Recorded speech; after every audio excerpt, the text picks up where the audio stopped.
Hey everyone, and welcome back to Flow Speak Studio. I'm Emma, and as always, I'm here with Alex.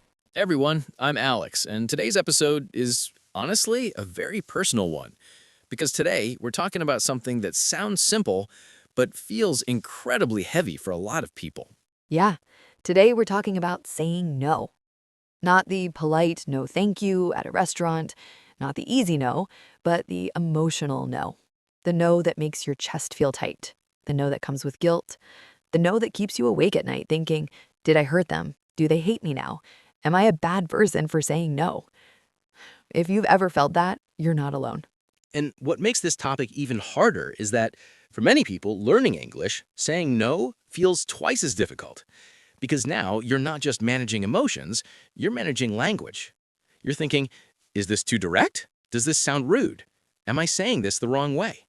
And suddenly, instead of saying no, you say yes. Yes, you say yes when you're tired, yes when you're overwhelmed, yes when you really want to say no. And later, when you're alone, you feel frustrated, not at the other person, but at yourself. I've been there so many times. I remember saying yes to plans I didn't want, extra work I didn't have time for, conversations I didn't have the emotional energy to hold. And every time I told myself, it's fine, it's not a big deal.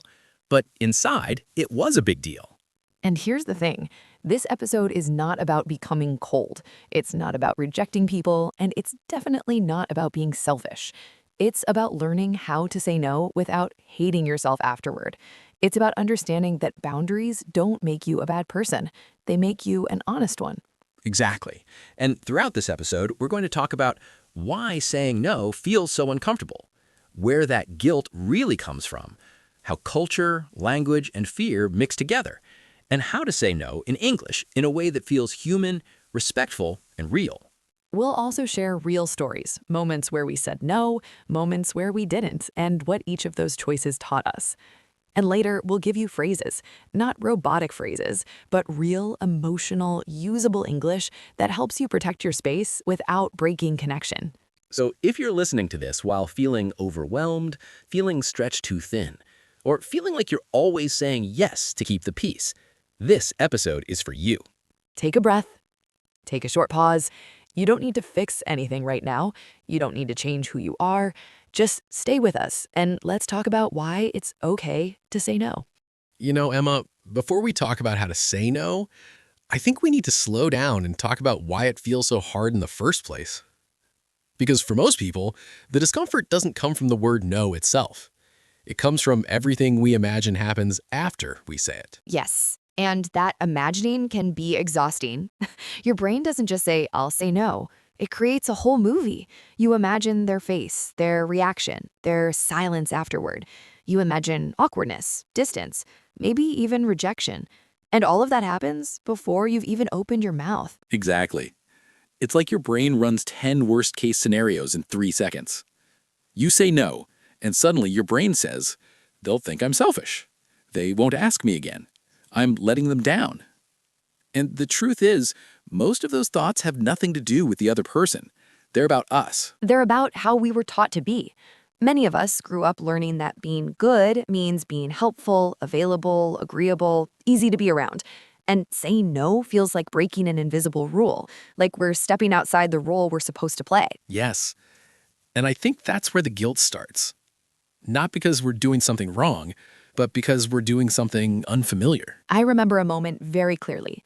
A friend asked me to help with something, and I was already exhausted. I had no energy left.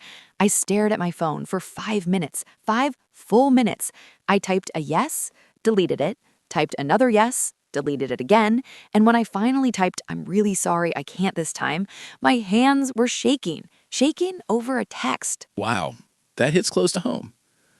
And what's wild is the reaction is often normal. The other person might say, no problem, totally understand. And yet, we're the ones who feel terrible. Yes, and that's when you realize the discomfort wasn't about hurting them. It was about disappointing yourself, breaking your own image of being the reliable one. And for English learners, this gets even heavier. Because now you're not just managing emotion, you're managing tone. You're asking yourself, is this too direct in English? Does this sound cold? Am I missing something polite?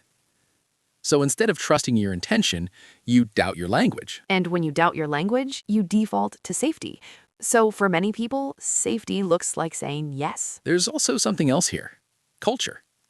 In some cultures, saying no directly is considered rude. In others, it's normal and expected. So when you're speaking English, you're not just translating words, you're translating social rules. And that's confusing. Very confusing. I've met people who say yes to everything in English and then feel angry later, not because they wanted to say yes, but because they didn't know how to say no politely. And that anger builds. It turns into resentment, burnout, emotional fatigue. You start avoiding people, not because you don't like them, but because you're afraid they'll ask you for something. That's such an important point. When we don't say no, we don't become kinder. We become quieter, more distant, less present. Exactly. And here's something I learned the hard way. Every time you say yes when you mean no, you're not being generous. You're borrowing energy from your future self. And your future self will pay for it. Wow, that's powerful. And I think many listeners are realizing something right now, that saying no isn't about rejecting people. It's about protecting connection. Because when you say yes honestly, it means more. Yes. And before we move on, I want to say this clearly. If saying no feels uncomfortable to you, it doesn't mean you're weak. It means you care. And caring is not the problem. The problem is when caring about others means abandoning yourself. And that's what we'll start unpacking in the next block: how guilt forms, why it stays, and how to separate real responsibility from emotional habit. Okay, so now that we've talked about why saying no feels uncomfortable, I think we need to talk about the emotion that shows up the fastest. Guilt. Yes, that heavy, quiet guilt that doesn't scream but sits in your chest. It's the kind of guilt that says, you could help, so why aren't you? Exactly. And what makes guilt so tricky is that it sounds responsible. It sounds mature. It doesn't say, I'm afraid. It says, I should. Wow, that's such an important distinction. Fear says something bad might happen. Guilt says, I'm a bad person if I don't. Yes. And once guilt enters the conversation, logic leaves the room. Because now it's not about time, energy, or boundaries. It's about identity. Let's talk about people-pleasing for a second.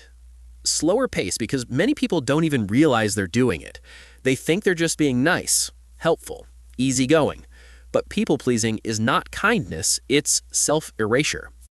That's a strong word, but it fits. People-pleasing often starts early. You learn that harmony equals safety. If everyone's okay, you're okay. And that belief stays with you. I remember at a previous job, I was always the person who said yes.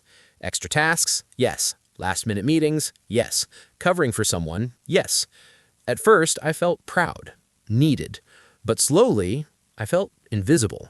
Because when you say yes to everything, people stop seeing you as a person with limits. They see you as a solution. And that hurts in a very specific way. Yes. And the worst part, when you finally say no, even politely, you feel like you're betraying the version of yourself that everyone expects. That's when guilt gets louder. Softly, you start asking yourself, why can't I just do it? Why am I being difficult? They do so much for me. And sometimes, they actually don't. But guilt doesn't care about facts. I had a moment like that with a family situation. Someone asked me for help, again, and I knew deep down that helping would cost me sleep, energy, and peace. I said yes anyway, and while I was doing the thing, I felt resentment growing. I wasn't angry at them, I was angry at myself. That resentment is a signal. It's not saying they're bad, it's saying I crossed my own boundary. Exactly, but people pleasers often ignore that signal. They push through it, they smile through it, and then one day they explode. Or they disappear. Quiet tone. They stop replying. They cancel plans. They withdraw. And people say they changed. But the truth is, they were tired. So tired. And this is where English learners face an extra challenge, because guilt plus limited language creates silence. You don't say no, you don't explain, you just avoid. Yes, avoidance becomes the coping strategy. Pause. But avoidance damages relationships far more than a calm no ever could. And here's something really important to understand. Guilt does not always mean you did something wrong. Sometimes guilt just means you did something new. That line deserves a pause. Pause. Let me repeat it slowly. Guilt is not proof of wrongdoing. It's often proof of growth. When you've been trained to say yes, saying no feels like failure. But in reality, it's skill building. And skills feel awkward at first. No one feels confident the first time they drive, the first time they present in English, or the first time they set a boundary. So if you're listening and thinking, I know I should say no, but I feel terrible, that doesn't mean stop. It means slow down and learn how to say it with care. Which brings us perfectly to the next block, because saying no doesn't have to be harsh, it doesn't have to be cold, and it definitely doesn't have to be rude. In the next block, we'll start giving you language, real English, natural English, ways to say no that still sound human, warm, and respectful. All right, now we're getting into the part that most people struggle with the most. Not deciding to say no, but actually saying it out loud. Yes, because in your head, saying no sounds simple. But when the moment arrives, your brain suddenly says, add an explanation, add another one, and maybe an apology, and maybe a joke. Exactly. And before you know it, your no becomes a full presentation. You're like, I'd love to help and I really appreciate you asking, and it's not that I don't care, and maybe another time, and I'm so sorry, and... And the other person is thinking, so is that a yes or a no? Right. So let's talk about over-explaining. Over-explaining is when you try to protect the other person's feelings by sacrificing your own clarity. And usually over-explaining comes from fear. Fear of being misunderstood, fear of being judged, fear of being seen as selfish. I used to over-explain all the time. If someone invited me somewhere and I didn't want to go, I wouldn't just say, thanks, but I can't. I'd say, I've been really busy lately and I didn't sleep well and I have a lot on my plate and I promise it's not personal and... And how did that feel? Honestly, exhausting. Because every explanation felt like a small negotiation. That's such an important point. When you over-explain, you turn your boundary into something people can argue with. Yes, if you say, I can't because I'm tired, someone might say, oh, but it will be fine, you'll feel better. But if you say, I can't this time, there's nothing to fix. Exactly. Clear doesn't mean rude. Short doesn't mean cold. Let's slow this down for listeners. A clear no has 3 simple parts. 1, appreciation, optional. 2, the boundary. 3, no unnecessary justification. Let's give a real example. Instead of, I'm so sorry, I wish I could, but I have so much going on, and you can say, thanks for thinking of me, but I can't commit to that right now. That sentence is calm, respectful, and complete. No drama, no excuses. And here's something people don't talk about enough. You don't owe everyone access to your reasons. That line might feel uncomfortable for some listeners, but it's true. Privacy is not secrecy, it's self-respect. Let's talk about tone for a moment, because tone matters a lot in English. You can say the same words in 2 very different ways. Yes, I can't help versus I can't help right now. Same meaning, very different feeling. Adding words like right now, this time, at the moment, keeps the door human without opening it too wide. And for English learners, these small phrases are powerful. They soften the message without weakening it. I remember practicing this in real life. A friend asked me to take on a project I didn't have space for. My heart was racing. I wanted to explain everything. Instead, I said, I really appreciate you asking, but I don't have the capacity for this right now. How did they react? They said, okay, no problem. And that was it. No anger, no disappointment. That moment is so important, reflectively, because many of our fears live only in our imagination. Yes, most people are not waiting for a reason to attack you. They're just waiting for clarity. And the people who do push back, well, that tells you something valuable. It tells you where boundaries are most needed. Exactly. And here's another common mistake, apologizing too much. Oof, yes. Saying sorry once is polite. Saying it 5 times sounds like you did something wrong. Instead of, I'm so sorry, I feel terrible, you can say, thanks for understanding. That tiny shift changes everything. You move from guilt to confidence. And confidence doesn't mean loud. Confidence means grounded. So if you're listening and thinking, I want to say no, but I don't want to hurt anyone, remember this. Clear boundaries protect relationships. Unclear boundaries damage them. And learning to say no clearly is one of the most respectful communication skills you can develop. In the next block, we're going to slow things down even more. We'll look at real phrases used naturally in conversation and break them down step by step. Yes, no pressure, no perfection, just usable English for real moments. All right, this is the part where we slow everything down. Up until now, we've talked about emotions, fear, guilt, and people-pleasing. Now we're going to give you language you can actually use. Not textbook English, not dramatic English, real English. The kind people use when they want to be clear and kind. Yes, and we want you to listen without pressure. You don't need to remember all 10 phrases today. Even one is enough. Think of this as building a small toolbox. You choose the tool you need when you need it. We'll go phrase by phrase. Before each one, we'll tell you which phrase is coming. Then we'll explain the meaning, the feeling behind it, and how it sounds in real life. Okay, the first phrase is, I can't commit to that right now. Slow repetition. This phrase is powerful because it focuses on capacity, not refusal. It means, I don't have the time, energy, or mental space for this, and that's okay. You're not saying never, you're saying not now. This phrase works beautifully at work, with friends, or with family. It sounds calm, professional, emotionally mature. Example, thanks for inviting me, but I can't commit to that right now. I once used this when a coworker asked me to join an extra project. Inside, I felt nervous. I wanted to explain everything, but I didn't. I said the sentence slowly, and then I stopped talking. Small pause. They nodded and said, okay, I understand. And that moment taught me something important. Clarity often feels scarier than it actually is. The next phrase is, I don't have the capacity for this at the moment. This one is gentle, but very clear. Capacity means how much you can hold, emotionally, mentally, physically. This phrase tells people, I'm full. This is great when you're feeling overwhelmed, but don't want to sound dramatic.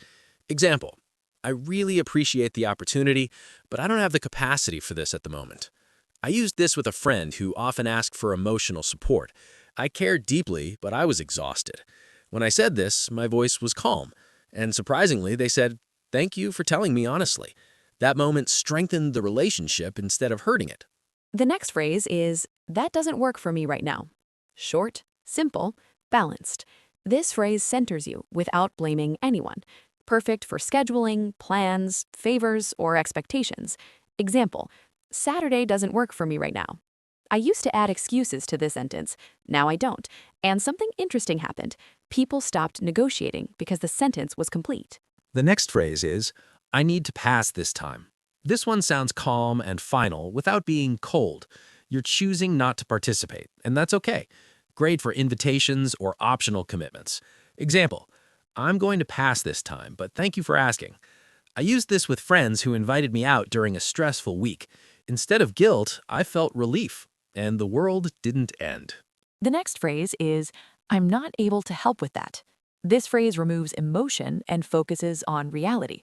Perfect for work situations or repeated requests.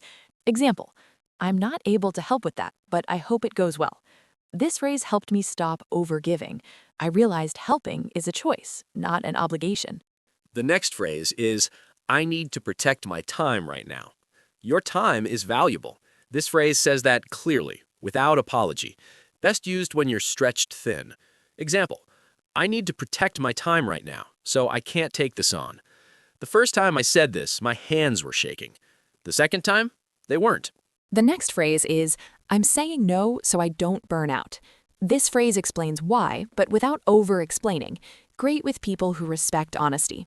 Example, I'm saying no so I don't burn out. I hope you understand. Burnout doesn't happen suddenly. It happens one yes at a time. This sentence helped me stop that cycle. The next phrase is, I can't take this on right now. You're acknowledging the task and declining. Neutral, clear, and widely usable. Example, I can't take this on right now, but thank you for thinking of me. This sentence taught me that politeness doesn't require sacrifice. The next phrase is, I need to be honest. I don't have space for this. Space equals emotional and mental room. Best for personal relationships. Example, I need to be honest. I don't have space for this right now. Honesty felt scary, but it created peace. And the final phrase is, I'm choosing to say no this time. This phrase gives you ownership, empowering, and grounded. Example, I'm choosing to say no this time, and I feel good about that. Choice changed everything. I wasn't rejecting others, I was respecting myself. All right, before we finish today, let's slow everything down one last time. If you've been listening quietly, maybe nodding, maybe feeling a little uncomfortable, that's okay. This episode wasn't meant to push you. It was meant to sit with you. Yes, because learning to say no isn't about becoming colder or more distant or less kind. It's about becoming clearer. And clarity creates safety for you and for others. When people know where you stand, they don't have to guess. They don't have to read between the lines. And you don't have to carry quiet resentment. That heavy feeling of, I said yes, but I didn't want to. If there's one idea we hope stays with you after today, it's this. You are allowed to protect your energy without explaining your entire life. You are allowed to pause, to breathe, to choose. And saying no doesn't erase your kindness. In fact, it protects it.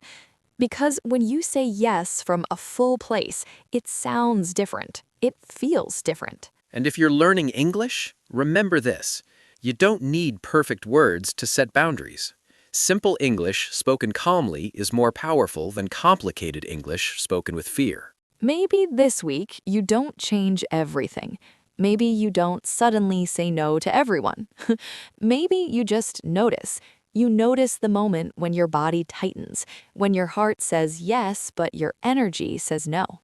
And in that moment, you try one sentence, just one, from today's episode. You don't need to sound confident. You don't need to feel brave. You just need to be honest. And if guilt shows up, let it sit there. Guilt doesn't mean you're doing something wrong. Sometimes it just means you're doing something new. We're really glad you were here with us today. If this episode helped you, even a little, take that with you. Use it gently. And if you want to practice, you can leave us a comment. Just one sentence, something like, this week I'll try saying no when... We read them, and we're proud of you for trying. This is Alex. And this is Emma. And you've been listening to Flow Speak Studio. Speak without fear. We'll see you in the next episode. Thanks for watching. Don't forget to subscribe, like, share, and comment down.